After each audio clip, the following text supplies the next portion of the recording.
Good evening, afternoon, night, morning, wherever you find a way to watch or listen to this podcast. We are back. That means it's actually 8 days from the start of the season. Hardware is back. We did some off-season work and everything, but I mean, this year kind of flew by. I can't believe it's already August, I mean, life goes by, cherish every day. But Jax and I are back for the 2023 season, which will mark our, I think, fourth season of hardware, I believe. I believe this is now our fourth year. Geez, time flies.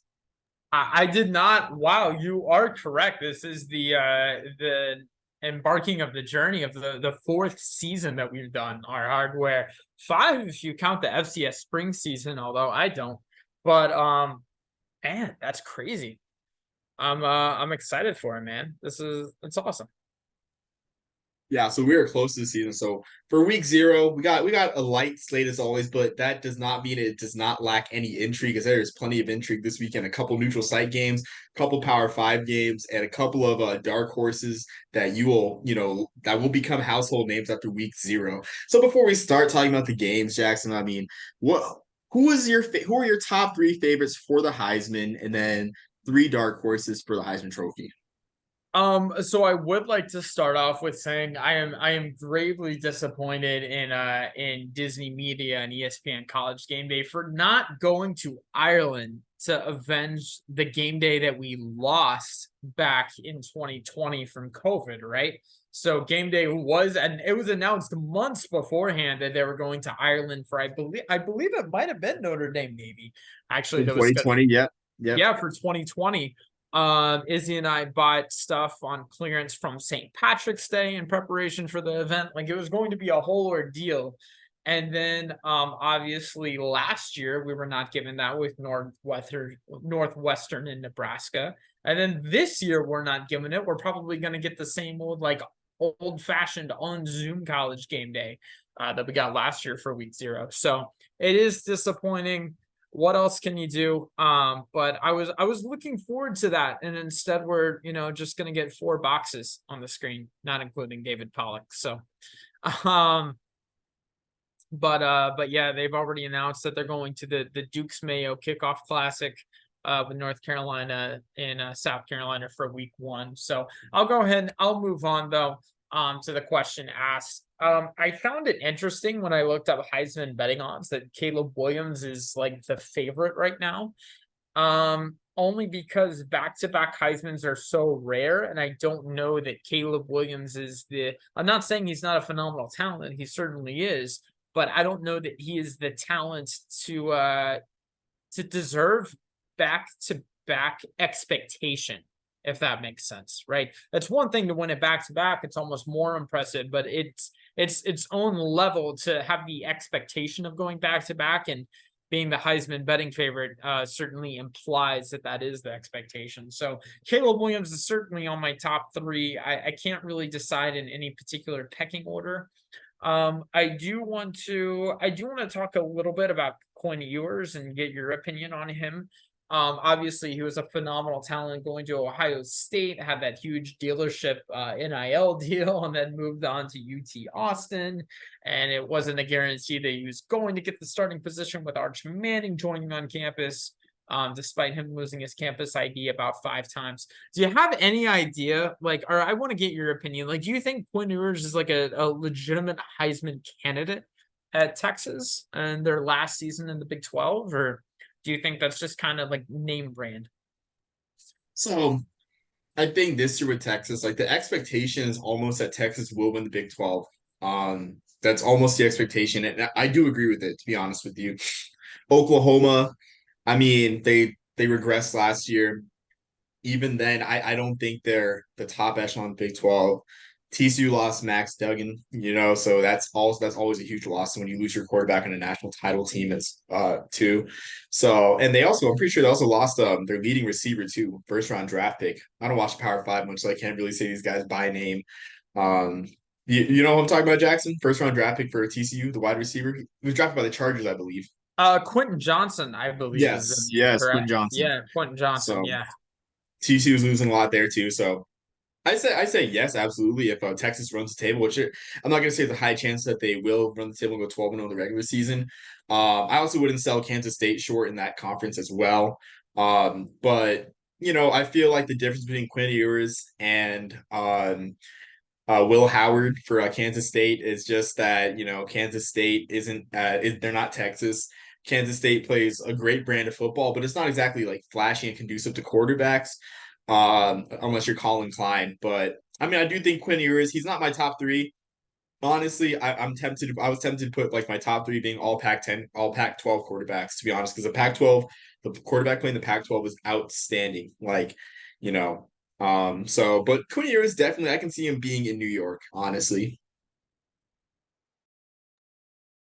Two things to go off of you. One, when are we getting our Colin Klein Netflix Untold documentary? We've already gotten the Manti Te'o one. We've already got the Johnny Manziel one. Can we just round it out with the 2012 Heisman race and just get a Colin Klein one? I mean, what's not interesting about being the offensive coordinator at Kansas State in Manhattan? Like, I don't understand like why we haven't gotten that yet. Manhattan, Kansas to specify. Someone I can also picture in New York because he's already had his picture up there, Bo Nix. If you didn't see the poster in New York City or the banner or billboard or whatever you want to call it that was played, already advocating for his Heisman campaign, and really a beautiful apple green and neon yellow down in Manhattan. So Bo Nix, I wouldn't put him in my top three. I'm also looking. I always love looking over the betting favorites just because Vegas doesn't mess around, and usually these are pretty accurate. Cade Klubnik, Michael Penix, obviously is a name that we've talked a lot about. There's some interesting names on this, so I wouldn't narrow it down to a top three. My hope of a group of five Heisman winner had set sail, so to speak. Not that I was optimistic before, but it's just like Jake Haener had arguably like one of the most impressive group of five statistical performances in recent history, and won Senior Bowl MVP, had got drafted, everything like the works for a group of five quarterback, and not even like considered, like not even really like genuinely looked at for even a moment in time during the Heisman race. So I'm under no illusion that a group of five players is going to win it. I would like to someday see some representation in New York City, but I think we're far away from a ways away from that to remember all of the losers last year. And I shouldn't say losers, I should say the three runner-ups that got to go to New York City were all participating in the college football playoffs. So there is a certain degree of team success that's expected, and you don't always get that with group of five teams. And if you do, it's not just because of the quarterback, as evidenced by Sauce Gardner. So but yeah, man. How about you? You probably have a more defined top three. What are yours going into this 2023 season? so my top three is I have Bo Nix, actually not Bo Nix, sorry, Michael Penix. Michael Penix at number one. Number two, I have Blake Corum for Michigan because I feel like All right. Michigan's just gonna run roughshod. I kind of feel I like like Ohio State's kind of bound for a setback, and plus, I honestly think Blake Corum would have won it had he not gotten injured against Ohio State. Because you see what Donovan Edwards did last year against Ohio State, and of course Blake Corum could have done that and possibly more against the Buckeyes. And that would have just that would have sent them to the Big Ten title. It wouldn't have sent them to the playoff. But then you look at the next week they had Purdue. That's probably like another 300 yards added on to Blake Corum's season totals. And I think he ended the season with 1,648 yards in 11.25 games. Barely that. So, could have had 1,900 yards last year on a playoff team. I think that's the recipe for running back. Like if you think about 2021, Kenneth Walker was the front runner up until Michigan State decided that they couldn't play pass defense and let CJ Stroud throw, I think, 4 or 5 touchdowns in the first half or in the first quarter, and just made Kenneth Walker a non-factor in that game. So I definitely think that Blake Corum could definitely be in New York, and I think he could win it because Michigan just looks again like another juggernaut this year. Number three, I have Bo Nix. And I think Bo Nix and Michael Penix are interchangeable because their teams play each other. Bo Nix, I'm going to say I think Bo Nix has the most momentum of any player with Heisman talk are in the Heisman conversation because you look at the Holiday Bowl, nationally televised game on Fox on primetime. Doesn't get much better than that, much a bigger stage for a non-New Year's Six bowl. Playing against Drake May in North Carolina. Bo Nix took Oregon down the field in the last second and won that game against North Carolina against Drake May, a guy that was a Heisman dark horse last year. So Bo Nix is riding that high. He is riding that high. People know Bo Nix is a household name, and the billboard helps. Like, yes, it's 2023, and a highlight video posted on Twitter works better. But the symbolism and the connection to Joey Harrington in 2001 is just so beautiful. And who votes on these awards? Awards writers do. And, I guarantee there's a whole bunch of grumpy old writers who want to harken back to nostalgia of like a simpler time in college football 22 years ago with Joey Harrington. So never underestimate the writers factor. I wonder if anyone's coined that term yet. The writers factor when it comes to Heisman, because in college football writing, college football writers are myth makers. You look at the Four Horsemen, the Galloping Ghost, the nicknames, the whole practice of choosing a national champion without a head-to-head matchup. It's all myth making based in writing, which I mean, it's a long tangent to say writers like stories, and Bo Nix connecting to Joey Harrington, with a billboard in New York City is a great story. I do want to point out how long of a way Bo Nix has come. And I'll use like a personal anecdote, I guess, to tell it.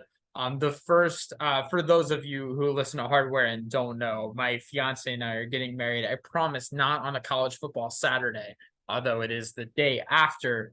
It's the Sunday of week 1, September 3rd, if you're not familiar with your calendar. So, the first weekend that Izzy and I were not long distance, or the first college football weekend that Izzy and I were not long distance, we actually drove up to College Game Day.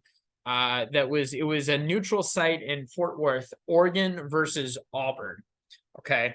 This was before Bo Nix had transferred. Bo Nix was a quarterback at Auburn. He went 13 for 31, 2 interceptions, yes, 2 touchdowns also that day. Not an impressive performance to say the least, although Auburn did win that.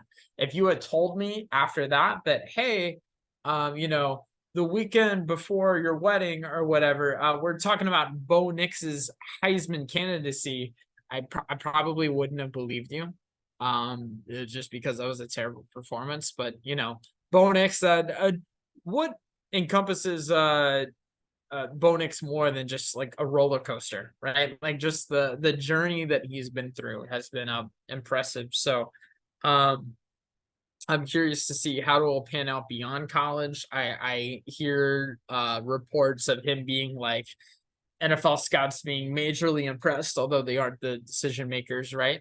Scouts being like very impressed by Bo Nix, and then I hear reports of like he's barely a draftable grade. So I guess we'll have to wait until Detroit in 2024 to find that out. But yeah, Bo Nix, what would be a more appropriate way to round out his college career than to win the Heisman after all the ups and downs he's had. So Omar, I don't know if you have anything to add to that, but No, I mean, I will add in a couple group of 5 guys to yeah, watch. absolutely. I mean, you have Michael Pratt who and Frank Harris. Got to mention them both in the same sentence because they're now both in the same conference. And today is August 18th, right? As we're recording this. Let's see. Yeah, the first week of the season. So every day from September 2nd of this year all the way to Black Friday, it's just a crash course to Black Friday, where I firmly believe that Tulane and UTSA might just play that game might just be for a spot in the New Year's Six, honestly, where the American title game, it will happen, but that game will be pretty much a playoff game for the New Year's Six. Michael Pratt is probably the most draft ready quarterback. This is the take that I had on Twitter. Michael Pratt is probably the most draft ready quarterback, but I think Frank Harris has the highest ceiling of any quarterback in the group of 5. Frank Harris is just amazing. I mean, an amazing dual threat, amazing leader for UTSA. Has taken that program to just amazing heights over the past few years. And just, again, big things are coming again for UTSA in their first year in the American, which the American is essentially just Conference USA 2.0. Well, I don't really expect much of a drop off. Michael Pratt, on the other hand, I think his Heisman hopes will be aided by two things. They play Ole Miss at Yeoman Stadium in late September, which it's kind of funny. There's a controversy with Ole Miss fans complaining that they only got 3,000 tickets to, to the game at Yeoman, when I think Yeoman Stadium only seats 30,000. It's like they hadn't been paying attention to Tulane football since, 2013 when they moved out of the Superdome. Like, doesn't work that way. Tulane is filling their seats and they don't play in the Superdome anymore. But anyway, Jackson Dart versus Michael Pratt.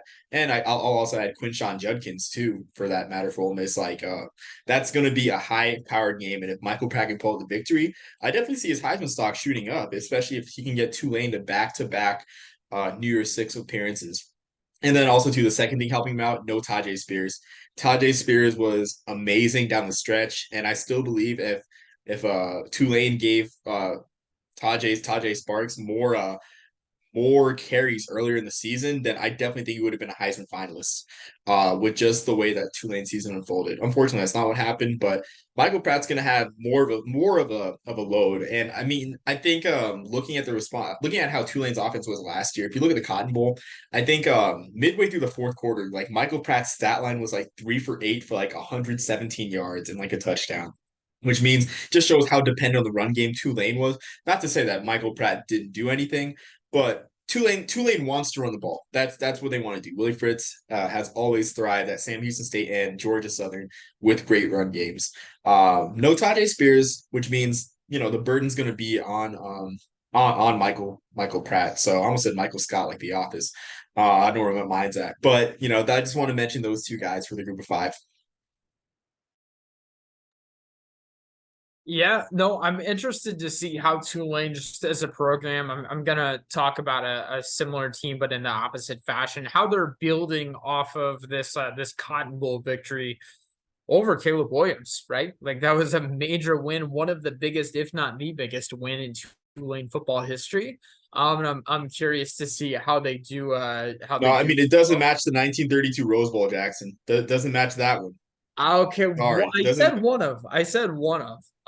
So and think Okay, about it. they didn't win that one. They didn't win that Rose Bowl. My mistake. They lost to USC. So that was a rubber Okay, all match. right. You know what? It was not. Even if they had, was the Rose Bowl really the Rose Bowl in 1932? So, Yeah, but it yeah, was. man. Yeah. But Yeah, but I just Googled it because I had no idea. It looks like they have the 76th overall recruiting class for 2023. That seems high for Tulane. I don't know. But yeah, hopefully they can get that up and build off of this program. We've been riding the Michael Pratt hype train for years now, I feel like. At least one calendar year. If not a little bit more. So since 2021, I think. I think before the Oklahoma game, we were saying that yeah, so it if he has pulled been, out, yeah, or since we it has been. with Jalen Waddle. So Yeah. yeah, I mean, absolutely. yeah, Tulane produces Super Bowl champion quarterbacks. Ryan Griffith, great Super Bowl champion quarterback for the Buccaneers. Um, you know, That's a wild statement to insinuate that they're QBU, but I won't You're really I doubt mean it you're too a much. fake Buccaneers fan to refute that statement then, Jackson. If you can't agree I'm that not. Ryan Griffith, No, I'm a fan of I can't accurate believe that. statements. I was hyping up your team. I was hyping up your team and bringing back You were hyping up Tulane through my team. You're just using the Tampa you Bay Buccaneers. know So yeah, but whatever. I digress. last time I praised the Buccaneers. Have fun going 1-16 this year with your quarterback situation. Wow. You want to I'm gonna, you know what, on the tweet or X or whatever we're calling it now, I'm gonna CC Old Ticks Expose, and they can, Old Ticks Expose John is Wolford ran fan all by the way. Give me a John fan Wolford of all the way. similar hey, you know what? They're a fan of similar football teams than me, so I'm sure they'll remember. Um But yeah, man. No, I wouldn't want to Old Ticks Expose our own podcast, even if it was you making the statement. That probably just wouldn't be a good idea. So, I will go ahead. Do you want to move on to? We have nothing to review, so we can go ahead and move on to our week 0 games of the week to watch. I did limit us to 2.5 each, only because there's not a full slate, albeit I'll watch every minute of the slate we have. It is not the traditional hard opening of the college football season. It is the the soft open, the friends and family premiere, so to speak. So I'll let you go ahead and go with your first game of the week to watch, and then I'll go with my first. I mean, yeah, this one's obviously the game of the week in a lot of people's minds, and you mentioned at the top of this podcast, Notre Dame versus Navy in Ireland, for the third time in the rivalry's history. And I just want to preface my analysis with this.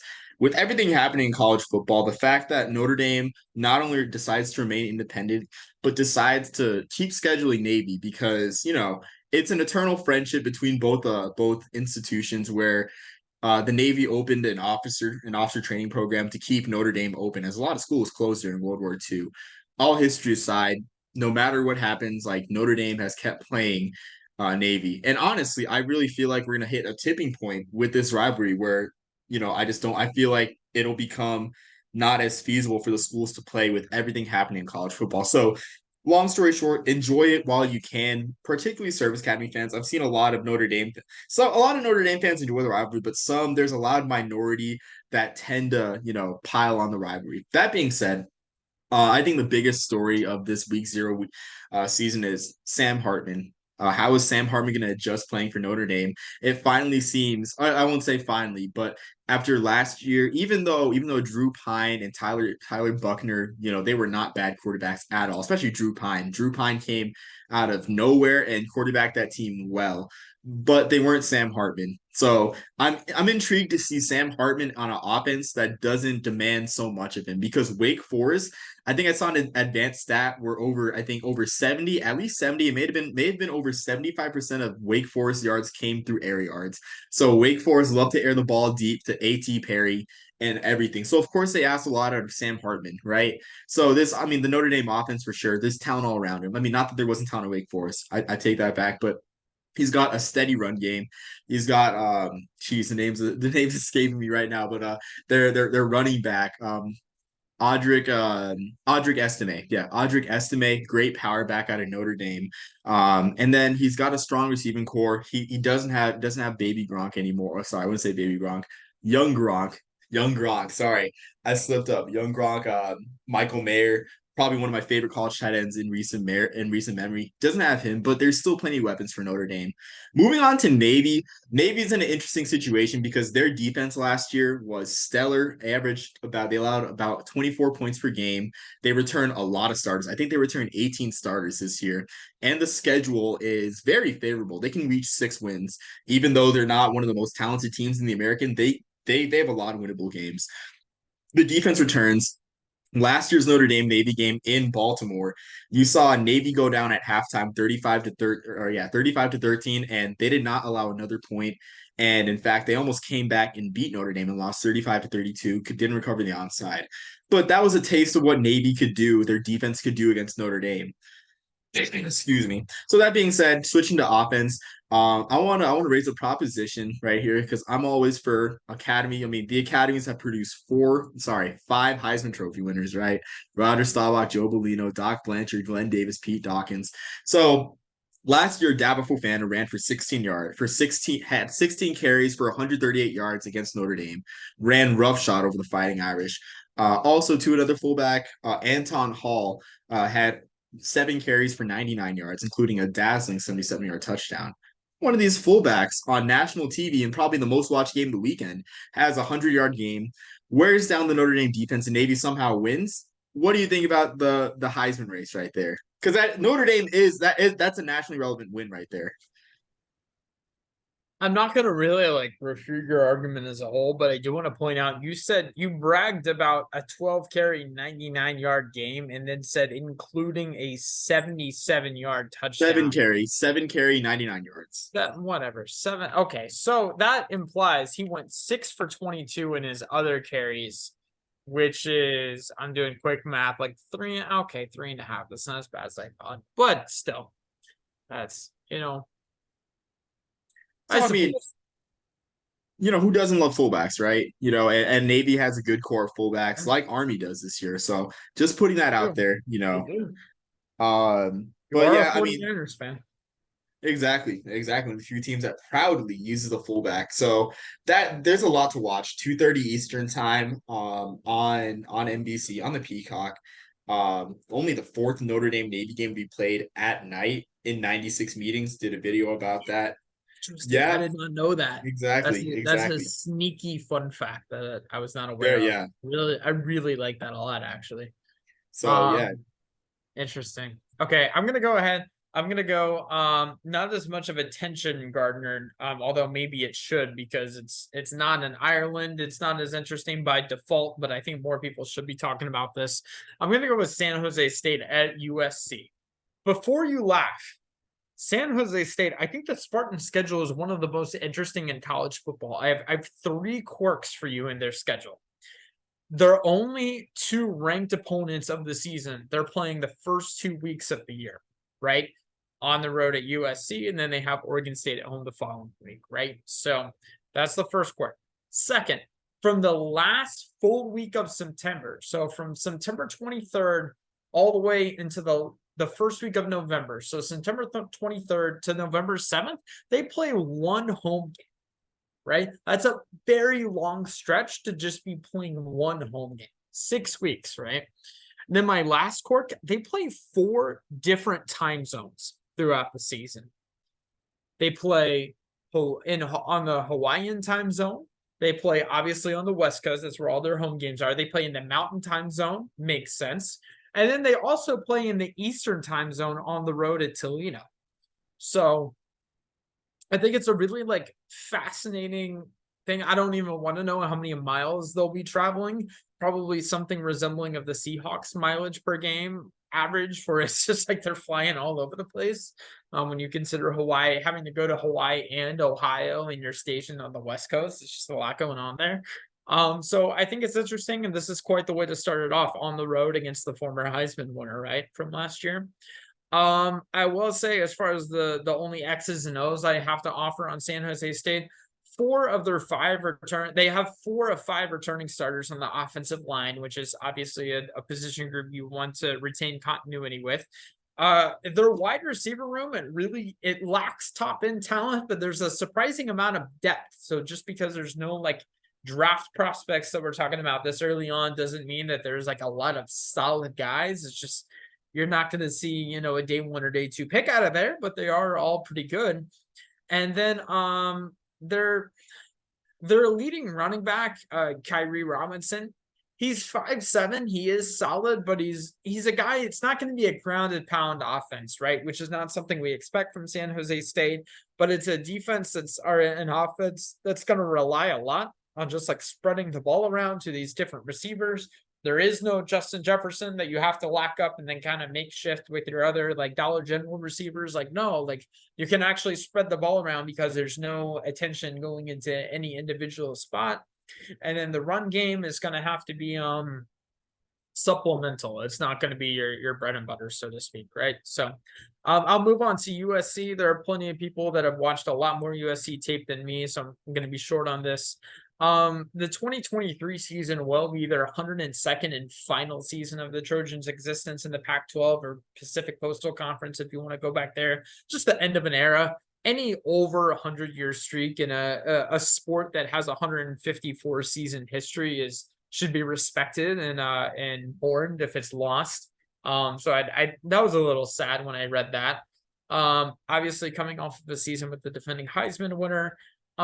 I will say, if USC fans have an expectation of a championship in the near future, with the impending transition to the Big Ten, I think this really does have to be the year where you at least get a playoff appearance, right? I think for USC fans, this is a game that like you're chalking it up to a cupcake game versus San Jose State. If you're a Spartans fan, you're hoping to go 1-1 versus USC and Oregon State. This is probably the game where you assume you're going to take the L. But it's just something interesting. So always be on upset alert. We've seen week 0 or week 1 humiliation before by USC. I think we've all seen the meme of them, crawling out of the tunnel in AT&T Stadium. So hopefully, obviously, it won't be a repeat of that game, but it will be interesting to see how both of these teams handle the beginning. yeah. I mean, I agree. I mean, definitely like And let's not forget, in 2021, when San Jose State was fresh off their Mountain West title in the pandemic year, they played USC very close. I mean, that was a very closely contested game until USC pulled away late. I mean, I'm not gonna. This is a better USC team for sure, so I'm not gonna say that that's what's gonna happen. But I really feel like I kind of wish this game was on Fox or on any of the networks or ESPN at that, because a lot of people still don't realize how good Chevin Cordero is. And it's amazing he's still in college. This is his 6th year. That's a 6 year of eligibility.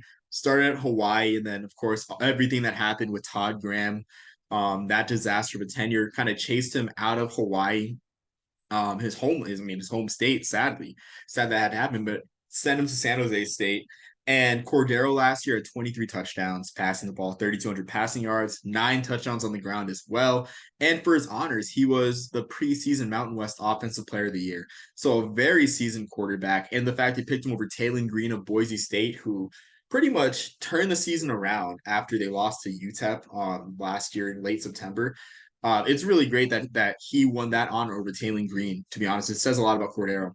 So honestly, I feel like if Cordero and San Jose somehow finds a way to beat the defending, Heisman winner, Caleb Williams in USC, I definitely feel like Cordero is in the Heisman race, because he is well regarded on the West Coast, well regarded, on especially in the Mountain West. Will that happen? I wanted to, but I don't think it will. But I just wanted to make that note about Cordero for sure being one of the sleeper quarterbacks, honestly, come the draft process. No, absolutely. I mean, not enough attention is given to a lot of these guys, and that's part of why I feel like we started with this podcast, right? To talk about the guys that aren't talked about enough in the national media. So yeah, though it'll be fun to watch.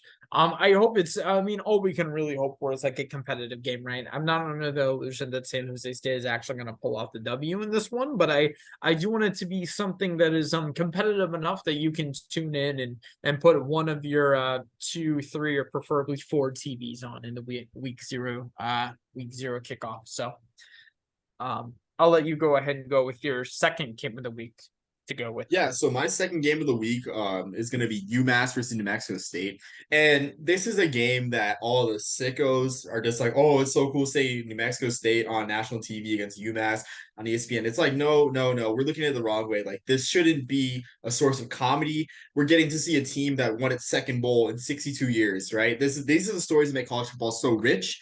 And it's also an indictment of the sport that we have, right? That a team can go 60 years without making a bowl game despite having multiple winning records, all because they're not profitable. Um, I digress. And then we get to watch an experienced coach try to ride off into the sunset in Don Brown, a coach that has traveled, the states with big programs, took UMass to the FCS title game in 2006. So we get to see these storylines, and you get to see Diego Pavia. And the great thing with Diego, I don't think anyone ended the season hotter aside from Bo Nix than Diego Pavia did, because you look at their game against their game against Liberty, right? They were like, I think like 25 or point underdogs or something like that, 24-point underdogs, something like that. They ended up blowing out Liberty, a checked out Liberty team with once all the Hugh Freeze rumors started to float around. And Pavia won National Player of the Week from a couple of services. Then you go a couple weeks down the road where they played Valparaiso. Yeah, or the next week where they played Valparaiso, a couple of days after they got their waiver to be in a bowl game after they lost the game after the tragic death of a San Jose State player. But after that, Diego Pavia had one of the most jaw-dropping stat lines I've ever seen in my life. I think he was 8 for 12 for over 300 yards. I'm gonna check that right now. But Diego Pavia again, like, just caught people's eyes. I gotta look at the stat line because truly was one of the most amazing things I've seen. His stat lines against, even though Valparaiso, yes, it's like a non-scholarship program, like to throw for over 300 yards in on only 8 passes, and his stat line for that game, sorry, 9 for 13, 323 yards, 4 touchdowns. One of the probably the greatest stat line I've seen from a quarterback. And then in the bowl game too, only bowl game of the day against Bowling Green, had a strong performance there, willed New Mexico State to victory at the Lions Stadium. Honestly, he was probably the best quarterbacking performance that year in Ford Field. Even though that's not an insult to Jared Goff, That just shows you how great Diego Pavia is. But that being said, Diego Pavia is on people's radars. People are excited to watch Pavia play. So the thing is like New Mexico State will run the ball. They have a lot of depth on offense. They return their top, I think, 6 rushers. What did I write in my notes? They return they returned their top 7 rushers on offense. The defense was strong last year. They only allowed 24 points per game, but they only returned 4 returning starters, which takes me to UMass. UMass is a team that had moments last year, and I'm not saying that this is a nationally prominent team that's going to contend for titles. But last year, UMass they played Texas A&M. I think Texas A&M was only up 13-3 at Kyle Field against UMass late in the year. Last year, they lost to Eastern Michigan, who had one of their best years since the 1980s. They lost to them 20-13, and they lost to this New Mexico State team at home 23-13. So, excuse me. So UMass likes to run the ball. They're going to want to shorten this game against New Mexico State, really make it a rock fight, and I think they have the team. They have the team to do so. They return their second leading rusher, Kayron Adams. They have Tyson Fulmashon, who was a Clemson transfer, then a Georgia Tech transfer, and now he's at UMass, and he runs the ball well. Was using Wildcat packages for Georgia Tech. And I think he's the right guy, if you want to turn games into rock fights and shorten games like UMass needs to do. So this game was a sneaky good game, and I think it's going to be closer than people think. I've seen a lot of people, including myself, are high on the Aggies this year, making a bowl game. So that's one to watch. Yeah, absolutely. I mean, there are a lot of games to watch, but that is or not not enough, but still a lot. So no, I appreciate you bringing all of those points with that one. We can go ahead. I'll go with my second game of the week to watch for week 0. I'm gonna go with Ohio at San Diego State. Ohio is a really interesting team this year. It's the third season under head coach Tim Alvin. Last year ended in a thrilling bowl win and an appearance in the MAC title game. Returning this year is at least on the offense, running back Sean Allison for his final year after missing all of 2022. The last time he played a full season, averaged 6 yards per carry on 138 carries, so pretty solid. And 1/3 of his yards last year were actually from receptions, so very much an all-purpose threat with that. The biggest question I think for Ohio is, can they stop the run? This is something I got from College Football News. One common denominator in all 4 of Ohio's losses was that they were 1-4 on the season when allowing more than 5 yards per carry. They were 9-0 when allowing fewer than 5 yards per carry. So obviously, yeah, no kidding. You want to stop the run. You don't want to allow more than 5 yards per carry, but it's rare that you see such a stark differentiation between less than 5 and more than 5, right? So Ohio does have a pretty high number of returning starters. They did lose one of their best offensive linemen, and they did lose their best wide receiver, so they're going to have to find their strong suits pretty quickly on offense. But I think it's a team that's going to be fun to watch this year, and we'll definitely keep an eye on for Bulls and Boosts. For San Diego State, they have a new offensive coordinator and an SDSU great, Ryan Lindley. He's going to bring a lot more to the passing game more than anything. As a former NFL quarterback coach, he spent some time in Cleveland. Also spent 3 years as an analyst for various Power 5 schools. As far as the run game goes, it's very much going to be running back by committee. Jalen Armstead, Cam Davis, Keenan Kristen are all going to fill in that role now that Jordan Byrd has moved on to the Pittsburgh Steelers. Definitely not going to play football for the Aztecs. So I think it's just going to be a fun game to watch. It's 2 teams that have a lot of unknowns going into this next year, and I'm looking forward to seeing both of them. So Ohio, it's hard to top the finish that they had the last season. San Diego State, obviously, I think we have a friend of the podcast that is a noted San Diego State fan. It's going to be fun to watch and wish them all the best of luck. So. Yeah, I mean, I agree. And 2 names for you, Curtis Rourke and C.A. Bangura. For Ohio, Curtis Rourke, if you watch the CFL at all, you knew that Nathan Rourke set the CFL on fire. And now he's competing for a roster spot in the Jacksonville Jaguars. C.A. Bangura, over 1,000-yard rusher, I believe, last year, or he got close to it. But really a great back and a long line of great Ohio backs. You have Bo Blankenship. You have Calvin McRae from our childhood back in the mid 2000s.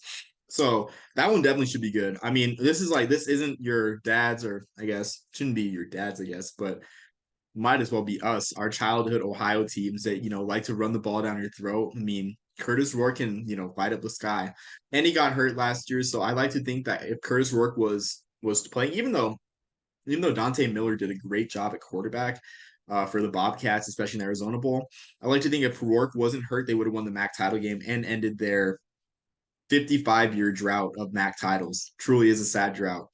So going on to my last game, football in the Borderlands has never been better.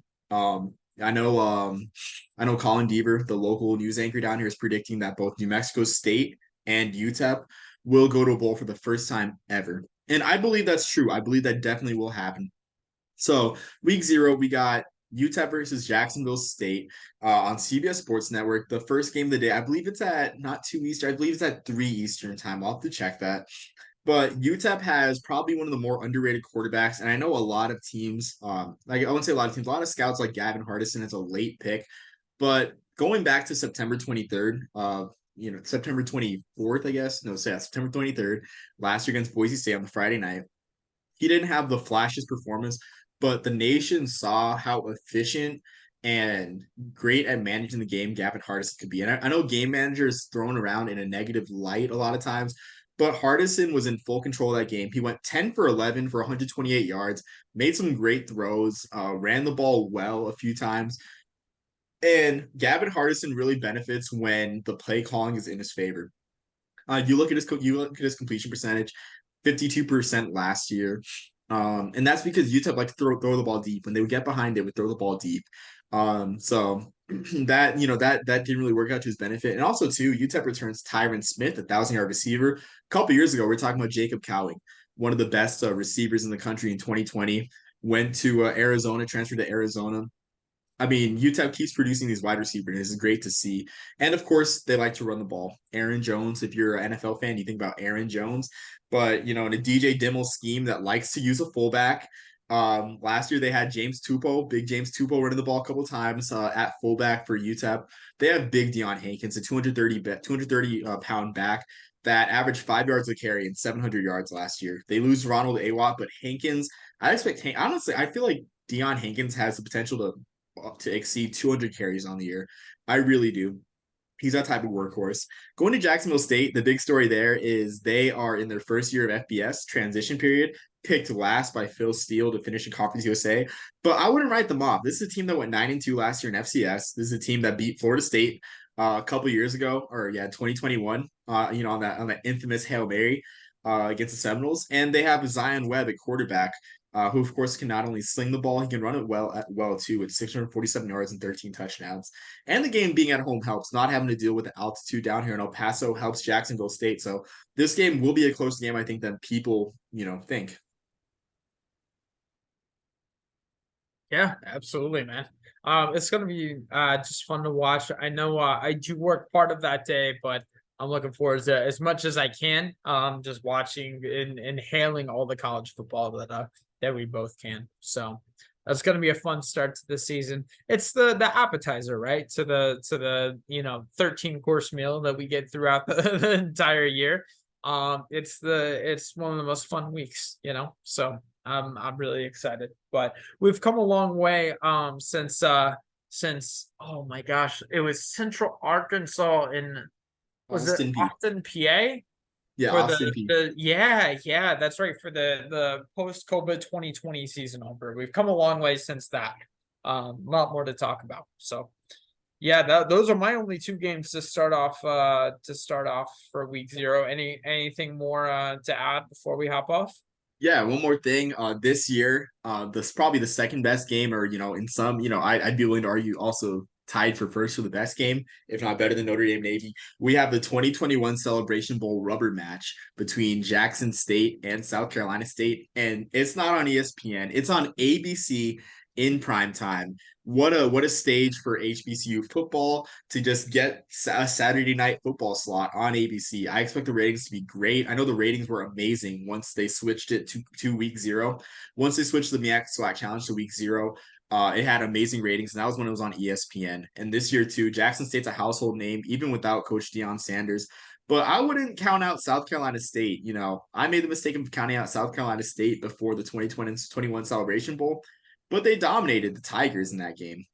Did you see my post on Instagram? It was about just the success of the MEAC versus the SWAC in recent years, and it's actually a Yes. winning record for the MEAC, and by a wide margin. I was surprised by that, but I don't know why I was, but I was surprised to see that in writing at least. So Yeah. So I mean, I think our friend Dwayne from the Yard, friend of the podcast, he attributes that to the MEAC being a more physical conference in terms of, well, the way they play, because you have Delaware State who plays physical brand of football. South Carolina yeah, State, they play great defense. I mean, they have they've produced Javon Hargrave, Shaq Leonard, almost said yeah. I Darius was Shaq shocked Leonard. Leonard, the not the first name out of your mouth when you were talking about Yeah, I know South Shaq Carolina Leonard too. State. I I mean, was going in if order. you want to talk about physicality in football, Shaq Leonard is one of the first names to be talked about, much less like for South Carolina State. So, but I'll Yeah. move on. But And yeah, that's the brand of football South Carolina State plays. It's not yeah, flashy by any means, but this year they returned two all MEAC preseason team starters on defense, all first team, and of course they returned friend of the podcast, first team preseason all MEAC punter Dyson Roberts, who had probably one of the greatest bowl punting performances in any bowl game in history back in 2021. So that one, if game day probably should have went to that one, to be honest with you. On like it's got the ABC glitz and glamour, but I digress.